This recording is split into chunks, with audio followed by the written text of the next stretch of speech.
Breaking news Chilukuru ఆలయ ప్రధాన అర్చకుడు రంగరాజన్పై దాడి కేసులో నిందితుడు వీర రాఘవరెడ్డికి 14 రోజుల రిమాండ్ విధించింది న్యాయస్థానం. దాంతో పోలీసులు అతన్ని చంచల్గూడ జైలుకు తరలించారు. వీర రాఘవరెడ్డి చేస్తున్న అరాచకాలు ఇప్పుడిప్పుడే బయటకు వస్తున్నాయి. రామరాజ్యం పేరుతో తనకు ప్రత్యేక చట్టం ఉందని, తనకు ప్రత్యేక హక్కులున్నాయని వీర రాఘవరెడ్డి యూట్యూబ్లో ప్రచారం చేసుకుంటున్నాడు. ప్రభుత్వానికి సమాంతరంగా తన ప్రైవేట్ సైన్యం పనిచేస్తుందని చెప్పుకుంటున్నాడు.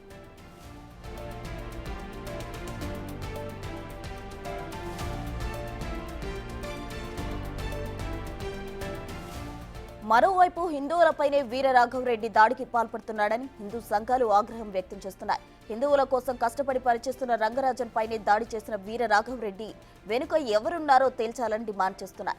వీర రాఘవరెడ్డిపై కఠిన చర్యలు తీసుకోవాలని రంగరాజన్ అభిమానులు కూడా డిమాండ్ చేస్తున్నారు. ప్రస్తుతం వీర రాఘవరెడ్డి అనుచరుల కోసం మొయినాబాద్ పోలీసులు గాలిస్తున్నారు.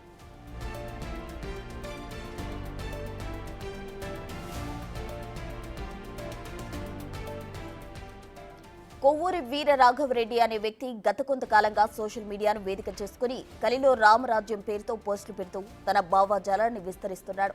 తనను సమరవైరి బంటు అని పేర్కొంటూ కలిలో రామరాజ్య స్థాపన అంటూ అతను అనుకున్న దారిలో నడవడానికి సైన్యాన్ని కూడా రిక్రూట్ చేసుకుంటున్నాడు. అందుకోసం విద్యార్హతలు, మానసిక ఆరోగ్యం, దేహదారుఢ్యం లాంటి వాటిని సైతం పరిగణనలోకి తీసుకుంటున్నాడు.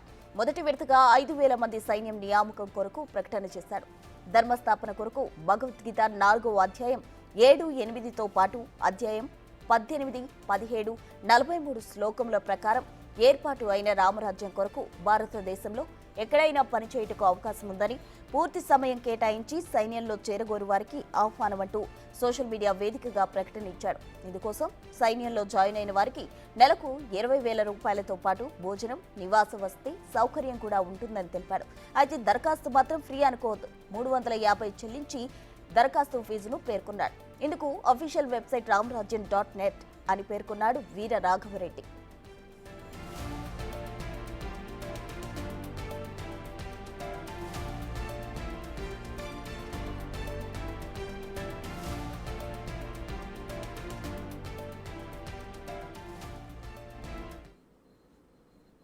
చిలుకూరు ఆలయ ప్రధాన అర్చకుడు రంగరాజన్పై దాడి కేసుకు సంబంధించి వీర రాఘవరెడ్డికి న్యాయస్థానం 14 రోజుల రిమాండ్ విధించింది. పూర్తి డీటెయిల్స్ మా ప్రతినిధి సురేష్ అందిస్తారు. సురేష్,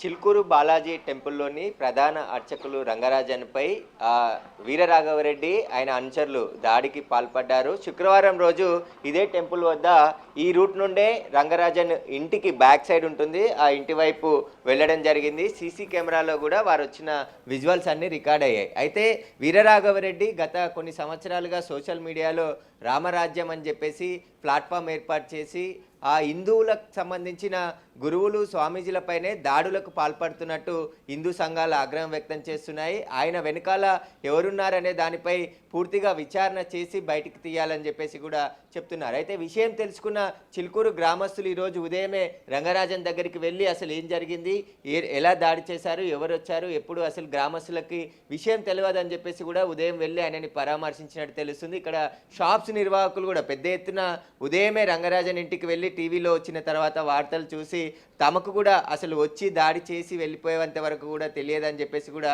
ఇక్కడ ఉన్న వాళ్ళందరూ కూడా చెప్తున్నారు. అయితే రంగరాజన్ మాత్రం మీడియాతో మాట్లాడడానికి ఆయన నిరాకరిస్తున్నారు.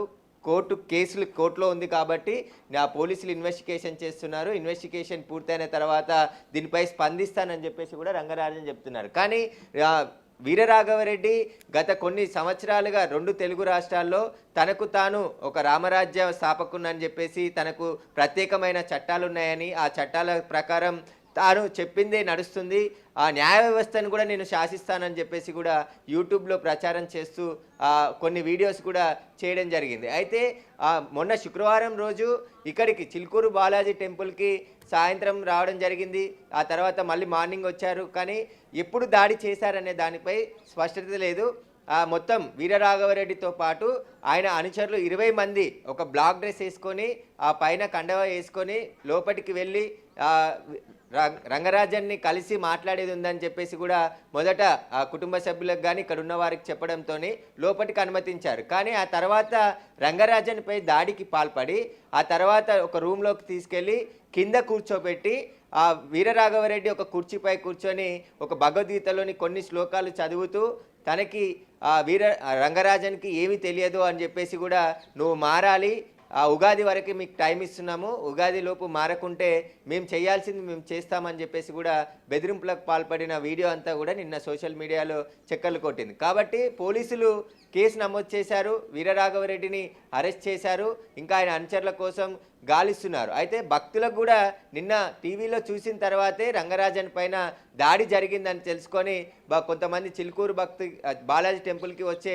భక్తులు కూడా రంగరాజుని పరామర్శించే ప్రయత్నం చేస్తున్నారు. కానీ ఆయన ఎవరిని కలవట్లేదు, ఇంట్లోనే ఉన్నారు పూర్తిగా. ఎందుకంటే గ్రామస్తులు ఈరోజు ఉదయం మొత్తం ఆ విషయం తెలుసుకున్న తర్వాత అసలు ఏం జరిగింది, మాకు కొంచెం సమయం కానీ మాకు తెలియజేస్తే ఈ ఊరు వారిని దాటనిచ్చే వాళ్ళం కాదు అని చెప్పేసి కూడా ఆయనతో మాట్లాడిన సందర్భంలో చెప్తున్నారు. కానీ ఈ గొడవలను పెద్దగా చేయకుండా చట్టం పని తాను చేసుకెళ్తుంది కాబట్టి పోలీసులు వీరరాఘవరెడ్డిని అరెస్ట్ చేశారు. ఆయన అనుచరులను కూడా అందరిని అరెస్ట్ చేసి కఠినంగా చట్ట ప్రకారం శిక్షించాలని చెప్పేసి ఆ రంగరాజన్ అభిమానులు, ఆయన ఇక్కడ చిలుకూరు బాలాజీ టెంపుల్కి సంబంధించిన భక్తులు అదేవిధంగా గ్రామస్తులు కూడా కోరుతున్నారు. ప్రస్తుతం అయితే చాలామంది భక్తులు కూడా విషయం తెలుసుకొని ఇక్కడికి వచ్చి పరామర్శించే ప్రయత్నం చేస్తున్నారు. పోలీసులు ఈ కేసుని దర్యాప్తు చేస్తున్నారు కాబట్టి దర్యాప్తులో అన్ని విషయాలు బయటకు వచ్చే అవకాశం కనబడుతుంది.